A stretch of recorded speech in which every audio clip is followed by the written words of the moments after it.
प्रिय। हाँ, आज का यह वातावरण कितना अच्छा है।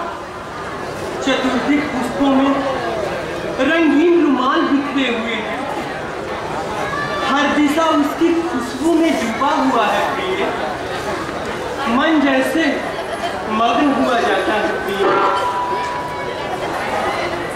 हाँ हाँ है ना।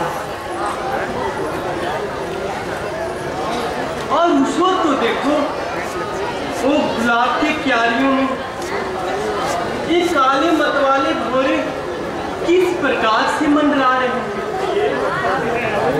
हाँ हाँ आखिर क्यों चक्कर लगा रहे हैं मधु के लिए। और यदि मधु ना हो तो फिर दूसरे पुष्प की तलाश में चल देंगे। और यदि मधु हो और ना हो तो फिर उस मधु का कोई अस्तित्व नहीं है ना। तुम कितने अच्छे हो प्रिय।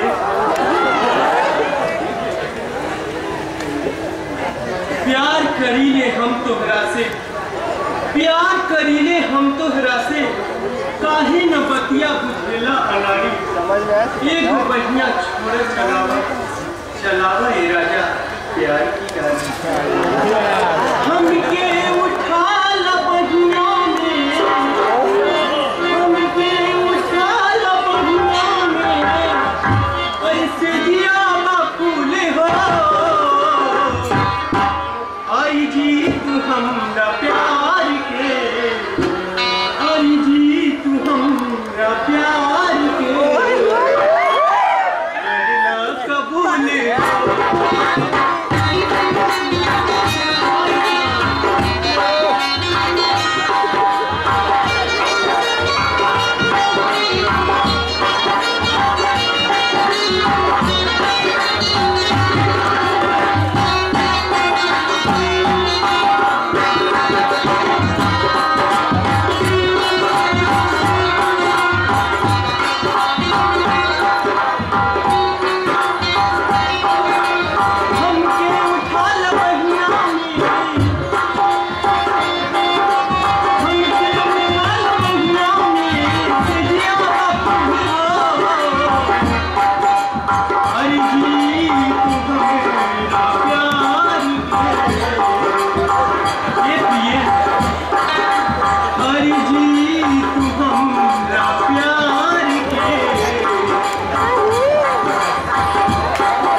सिकंदर को किसी भी बातों में दिलचस्पी नहीं है लेना।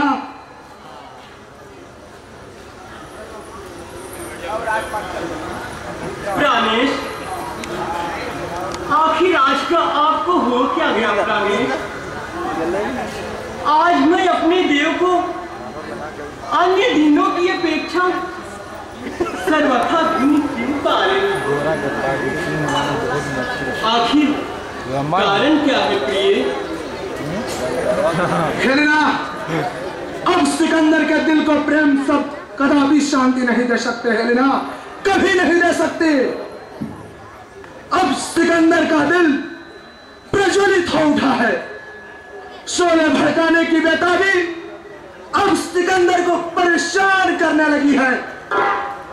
दिल कहता है, चल सिकंदर चल, लगा दौड़ तीव्र गति में, समुद्र की छाती को चीर दे, पर्वत के मस्तक को धराशायी करते हुए अविरल गति से रौंदता हुआ अपनी मंजिल की ओर चला जा।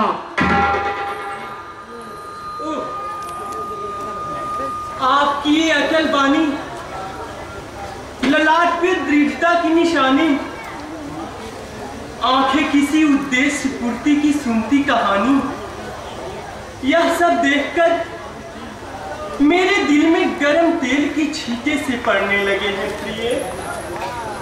बता भी तो दो, बात क्या है प्रिय? सिकंदर की प्रेमिका और सिकंदर की आकांक्षा से अनभिज्ञ, यह भी एक अजीब बात है। हो चुका प्रिय, हो चुका, अब बहुत हो चुका। अब प्रेमालाप का वक्त बीत गया है। सिकंदर अब चाहता है सिर्फ अपना विजय, विजय नहीं दिग्विजय। अब सिकंदर विश्व विजेता बनकर ही दम लेगा। अब तो उसके प्रस्थान का वक्त भी आ चुका है। अब उसके कान सिर्फ तलवार की खिंचकार सुनना चाहती है, और सुनना चाहती है विश्व विजय सिकंदर की उद्घोषणा। समझी? तो अब सिकंदर दिग्विजय के लिए जाएंगे? हाँ प्रिय, अब तनिक भी विलंब नहीं। अब तो दिवस भी निश्चित हो चुका है। तो फिर यूं कहूं कि हर बात निश्चित हो चुकी है? हाँ, ऐसा ही समझ लो। तो क्या प्राणेश हमें छोड़कर चले जाएंगे? आखिर कोई उपाय नजर नहीं आता। आखिर मैं क्या करूं? आप तो चल देंगे, आप तो चल देंगे प्रिय, लेकिन कभी आपने सोचा कि मैं जीवित कैसे रह पाऊंगी प्रिय? मैं जीवित कैसे रह पाऊंगी? तुम्हें मेरी प्रतीक्षा करनी होगी हेलेना, करनी ही ना होगी आखिर। परंतु कितने दिन तक प्रिय? जब तक मैं लौट कर ना आ जाऊं। इन बेजान शब्दों में हेलना के लिए कोई दिलचस्पी नहीं। ये आंखें जो प्रतिदिन मिलन के बाद भी अपने बल्लभ को देखने के लिए आतुर रहती है, इतनी लंबी जुदाई कैसे सह पाएगी? ये हृदय जो हर समय अपने प्राणेश के लिए पीछे रहती है, क्या बासी पड़कर मुरझा न जाएगी? इंतजार की तलवार में कट कट कर क्या टुकड़े टुकड़े न हो जाएगी? आखिर क्या सोचकर प्राणेश ने ऐसी बातें बोली? बस अब रहने दे माननी। अब सिकंदर के दिल को कपित करने का प्रयास ना कर। अब सिकंदर का दिल अपने प्रेम से तिल भर भी नहीं हिलेगी हेलेना।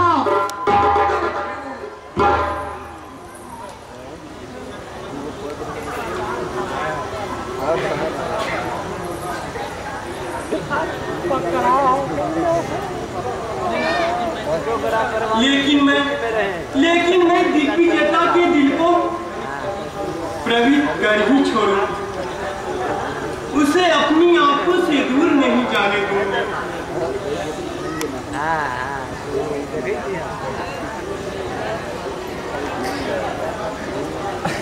खेलना हठ सर्वथा निर्मूल होती है। क्या जंगल में जानवर ही होंगे? और अंतिम बार भी आखिर तुम चाहती क्या हो? सिर्फ प्राणेश की परिस्थिति। हाँ हाँ, और यह भी कह दो कि सिकंदर के अरमानों की दुर्गति। अरे कह भी तो दो। नहीं नहीं, भला अपने प्राणेश के लिए कौन चाहता है कि सिर्फ मुझे आपका प्यार चाहिए और कुछ नहीं। यदि दिग्विजयता यदि मुझे विजेता से यही अपेक्षा है, यही आराधना, एक ही विनती है कि मेरे अरमानों का गला न कटे। हाँ प्रिय, इतनी सी बातों से विचलित हो गई? आखिर ऐसा करने से काम कैसे चलेगा? अरे जरा अपने आप पर तो गौर कर। हेलेना, तुम्हें तो कम से कम इतना विचलित नहीं होना चाहिए था, क्योंकि तुम किसी साधारण हस्ती की प्रेमिका नहीं, अभी तो उस सिकंदर की प्रेमिका हो जो पूरे संसार को सुदर्शन चक्र की भांति अपने उंगलियों में घुमाना चाहता है, नचाना चाहता है।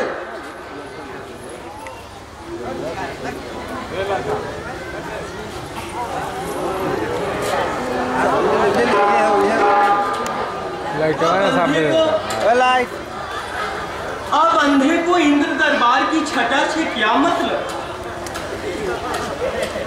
उफ,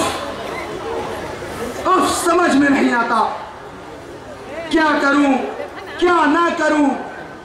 उधेड़ मुंड का ये बंधन जिस्म को बांधने पर उतारू हो गया है, जिसकी कल्पना मस्तिष्क में भी नहीं थी, और वही बात हुआ चाहता है। और यही होगा भी प्रीतम। नहीं हेलेना, नहीं, मैं इतनी जल्दी निर्णय नहीं ले सकता। मैं इस वक्त कुछ नहीं कह सकता हेलेना। इसके लिए तुम मुझे वक्त दो और मैं तुम्हें इंतजार।